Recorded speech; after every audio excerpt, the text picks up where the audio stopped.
El Pozo de las Tres Cruces. Me llamo Aurelio Vázquez, tengo 42 años y he perforado pozos de agua en todo el estado de Jalisco desde que cumplí los 16. Mi oficio me ha llevado desde las tierras secas de los Altos hasta los valles húmedos cerca del lago de Chapala, y puedo leer la tierra como otros leen periódicos. Por el color del suelo, por cómo suena cuando la golpeo con mi vara de metal, por el olor que desprende cuando llueve, sé exactamente a qué profundidad voy a encontrar agua dulce y limpia.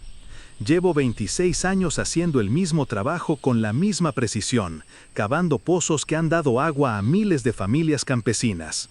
Nunca había fallado, nunca había abandonado un trabajo a medias, nunca había cavado algo que no fuera agua. Hasta que llegué al pueblo de Santiago el Verde y encontré el lugar donde 3 cruces de madera marcaban la tierra más maldita de todo Jalisco. Santiago el Verde es un pueblo que el progreso olvidó hace décadas. 300 habitantes, casas de adobe que se caen a pedazos, calles de tierra que se vuelven lodazales en tiempo de lluvia y polvorientos hornos en tiempo de secas. Queda a 2 horas en camioneta desde Guadalajara por una carretera que más parece sendero de burros que vía de comunicación moderna. Llegué ahí en marzo del año pasado porque don Evaristo Covarrubias, el único hombre del pueblo con dinero suficiente para pagar un pozo profundo, me había mandado llamar a través de un compadre de Tepatitlán. Sus tierras se estaban secando. El pozo viejo que habían usado durante 50 años se había agotado y necesitaba agua nueva antes de que se perdiera toda la cosecha de maíz. «La cosa está cabrona, maestro Aurelio», me dijo don Evaristo cuando llegué a su casa, una construcción de adobe más grande que las otras, con un portal amplio donde colgaban hamacas desteñidas por el sol. Llevamos 3 meses sin lluvia decente y el pinche pozo viejo nomás escupe lodo. Don Evaristo tenía 67 años, la piel curtida como cuero viejo y manos que habían trabajado la tierra desde antes de la Revolución. Era un hombre de pocas palabras y menos sonrisas, del tipo que no gasta dinero a menos que sea absolutamente necesario. «¿Dónde quiere que le cabe el nuevo?», le pregunté después de revisar el terreno y hacer mis cálculos mentales sobre dónde era más probable encontrar un manto acuífero abundante. Me llevó caminando por sus tierras, que se extendían por unas 20 hectáreas de suelo rojizo salpicado de nopales y huizaches secos. Era tierra buena para el maíz, con el declive perfecto para que no se encharcara en tiempo de lluvia, pero necesitaba agua constante para producir.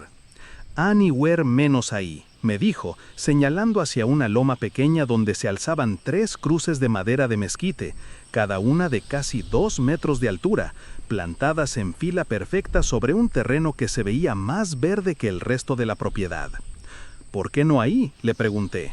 «Se ve que ahí hay humedad. Mire cómo está de verde el pasto alrededor de las cruces».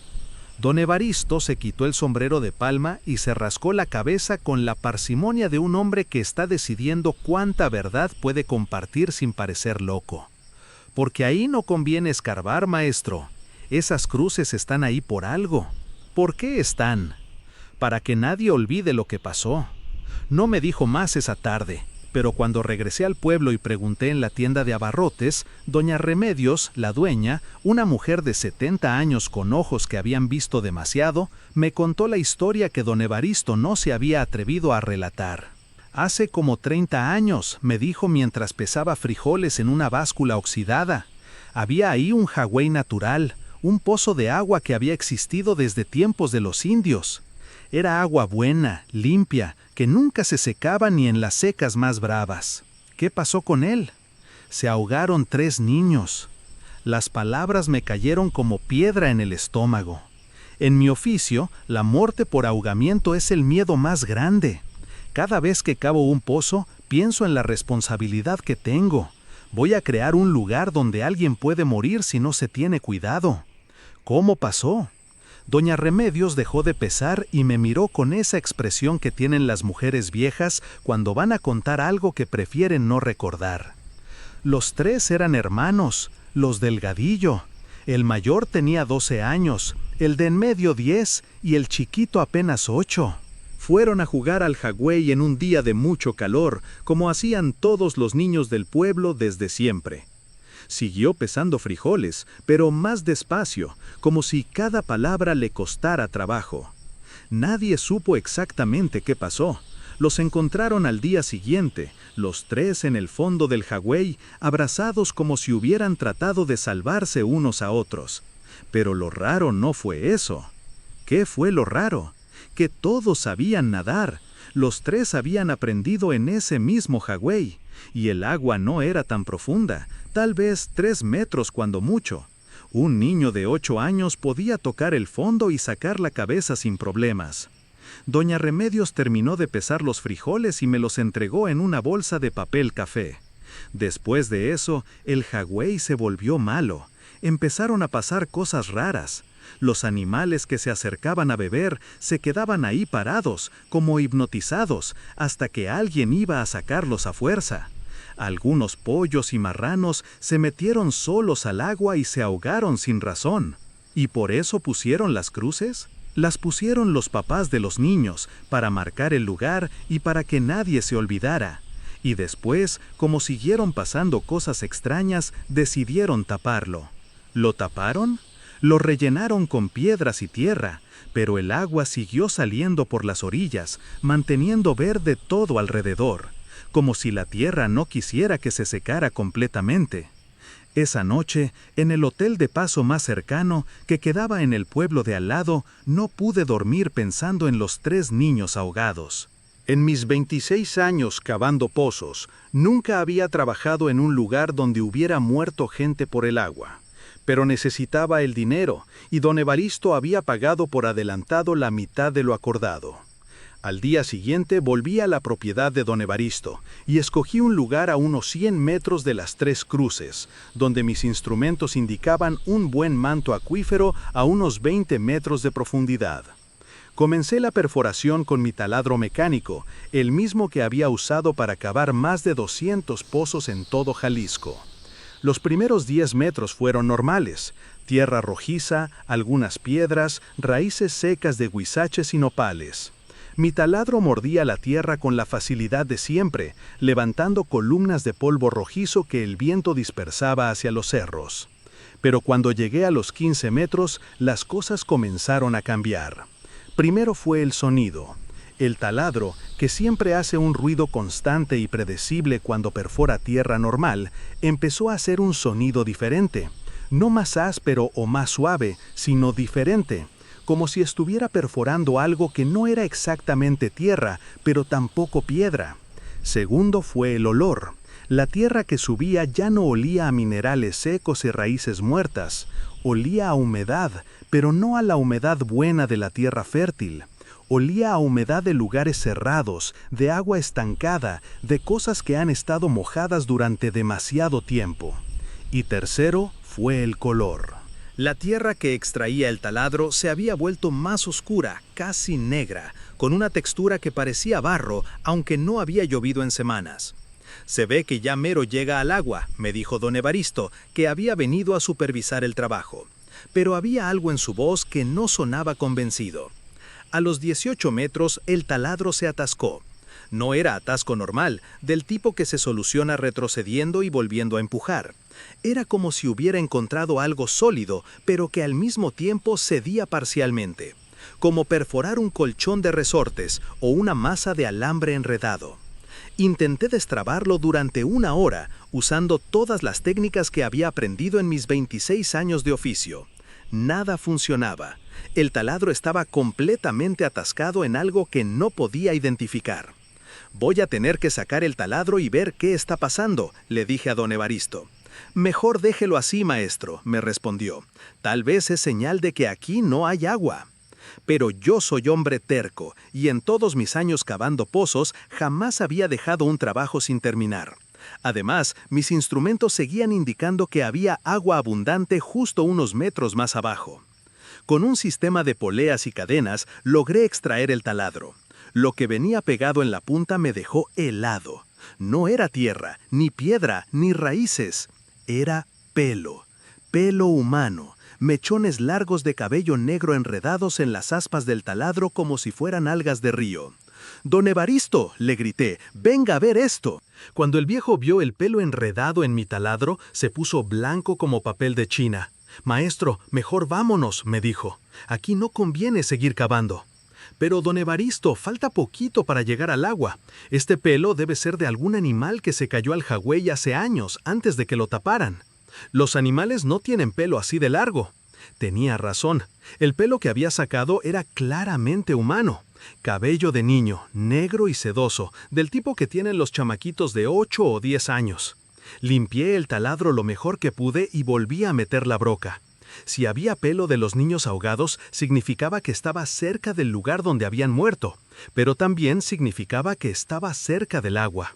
A los 20 metros exactos, el taladro rompió algo. No fue como romper piedra o tierra compactada, fue como romper una burbuja gigante. De repente, toda la resistencia desapareció y el taladro se hundió medio metro de golpe, con un sonido hueco que resonó como si hubiera perforado el techo de una caverna subterránea. Y entonces empecé a escuchar el llanto. Al principio pensé que era viento pasando por el agujero que acababa de hacer, un silbido agudo y constante que venía desde las profundidades del pozo. Pero cuando presté atención, el sonido tenía ritmo. Subía y bajaba como sollozos, se detenía como si alguien tomara aire, y luego continuaba con la desesperación de alguien que lleva mucho tiempo llorando. ¿Escucha eso, don Evaristo? El viejo se había alejado de la perforación y estaba parado junto a su camioneta, listo para irse. «Sí lo escucho, maestro, por eso le dije que no cavara aquí». El llanto se hizo más fuerte. Ya no era un solo llanto, sino 3 voces diferentes. Una más aguda, de niño chiquito, una media, de niño de 10 años, y una más grave, de niño de 12. Las 3 llorando al mismo tiempo, con una desesperación que me partía el corazón. «Son los niños», susurré. «Sí, maestro, son los niños del Gadillo, y están llamando». «¿Llamando qué?» «Llamando a alguien para que baje con ellos». Saqué el taladro completamente y me asomé al agujero que había hecho. Era perfectamente redondo, de unos 50 centímetros de diámetro, y tan profundo que mi linterna no alcanzaba a iluminar el fondo. Pero el llanto venía claramente desde abajo, y cada vez sonaba más cerca, como si los que lloraban estuvieran subiendo por el interior del pozo. «Maestro Aurelio», me gritó don Evaristo desde su camioneta, «vámonos ya, no es bueno estar aquí cuando oscurezca». Miré mi reloj, eran las 5 de la tarde, en 2 horas sería de noche. «Mañana vengo a terminarlo», le dije. «No, maestro, mañana no venga, mejor olvídese de este pozo». «Ya me pagó la mitad, don Evaristo, tengo que terminar el trabajo». «Le regalo lo que ya me pagó, pero no venga mañana». Pero como ya dije, soy hombre terco, y después de 26 años cavando pozos, jamás había dejado uno sin terminar. Esa noche, en el hotel del pueblo de al lado, el llanto no me dejó dormir. No era que lo siguiera escuchando físicamente, era que lo llevaba metido en la cabeza, como una canción que se te pega y no puedes quitarte. 3 niños llorando, pidiendo ayuda, pidiendo que alguien bajara con ellos. A las 5 de la mañana no aguanté más.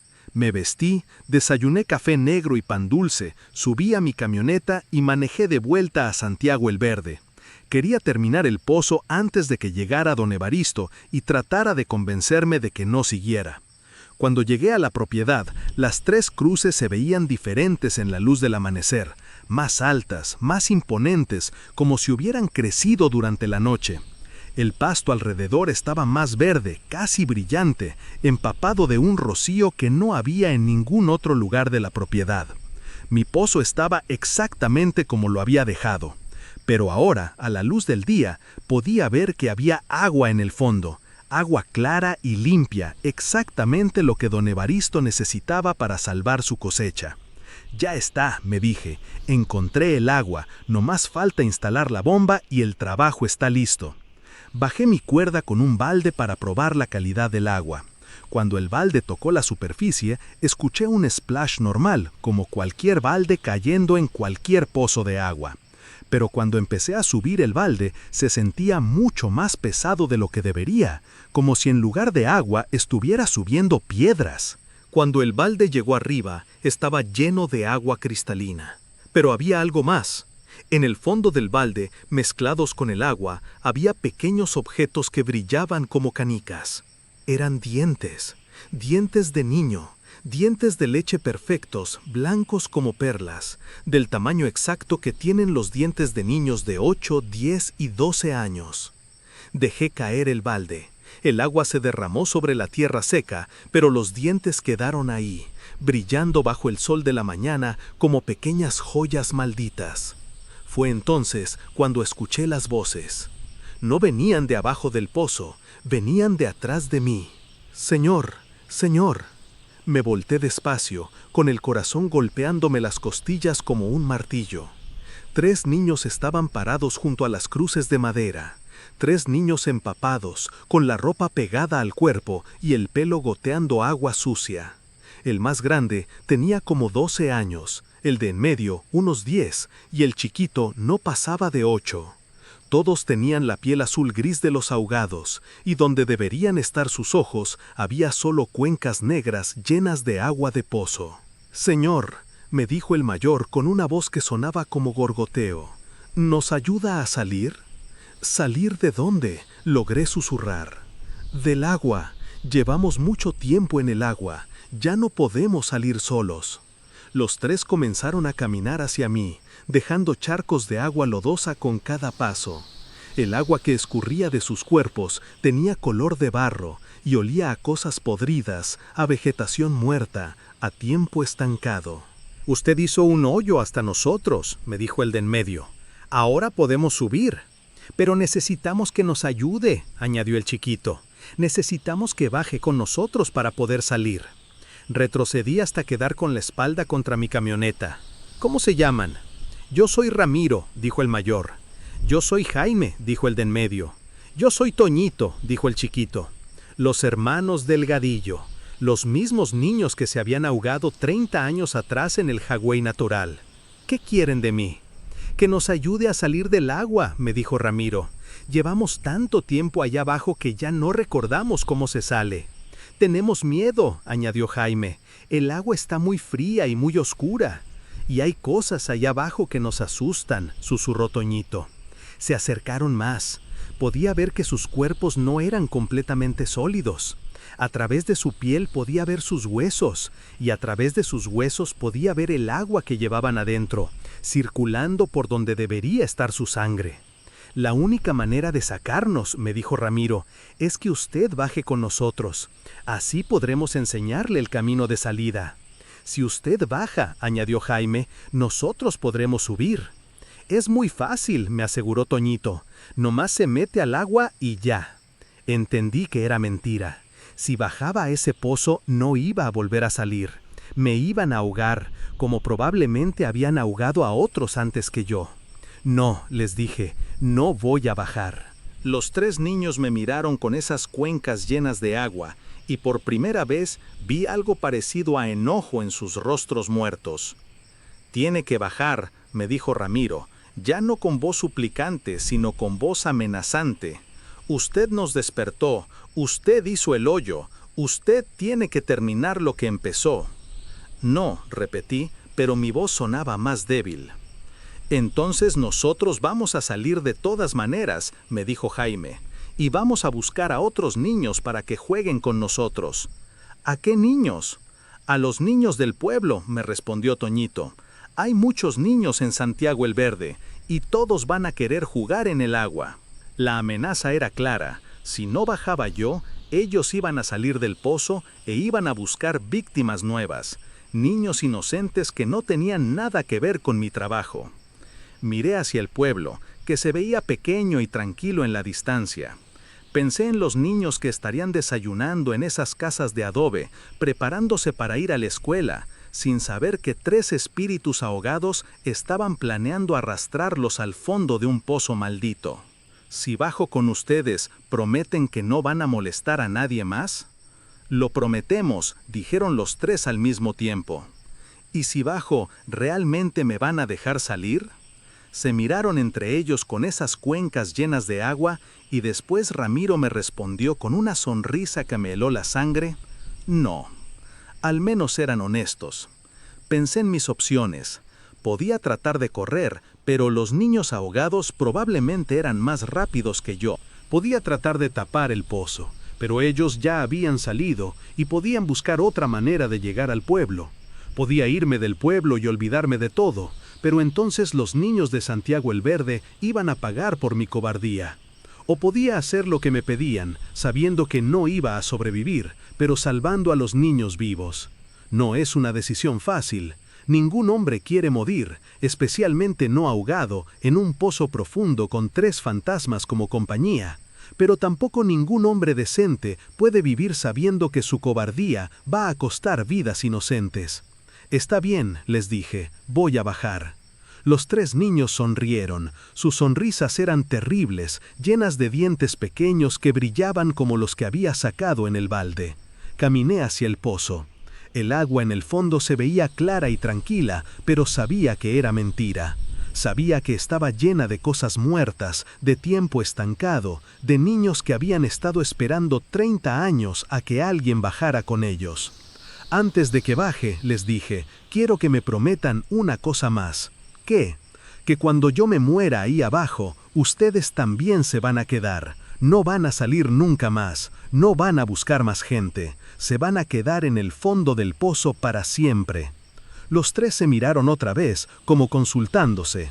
Si usted baja, me dijo Ramiro, nosotros nos quedamos. Para siempre, añadió Jaime. Para siempre, confirmó Toñito. Era la mejor promesa que podía conseguir. Me quité las botas, la camisa y el sombrero. Si iba a morir ahogado, al menos iba a morir sin estorbo de ropa pesada. Me senté en la orilla del pozo y miré por última vez hacia Santiago el Verde. El pueblo se veía tranquilo en la distancia, con humo de cocinas de leña saliendo de las casas y niños jugando en las calles de tierra. Por ellos valía la pena. Me dejé caer al agua. El frío me golpeó como puñetazo en todo el cuerpo. No era frío normal de agua de pozo, era frío sobrenatural, el tipo de frío que te penetra hasta los huesos y te hace sentir como si nunca fueras a volver a estar caliente. Traté de nadar hacia arriba, pero algo me jalaba hacia abajo. Manos pequeñas, manos de niño, se aferraban a mis piernas y me arrastraban hacia las profundidades del pozo.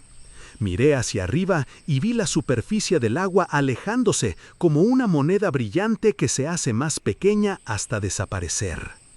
Lo último que vi, antes de que todo se volviera negro, fueron las caras de los 3 niños delgadillo, sonriendo mientras me llevaban hacia el fondo del pozo que había cavado con mis propias manos.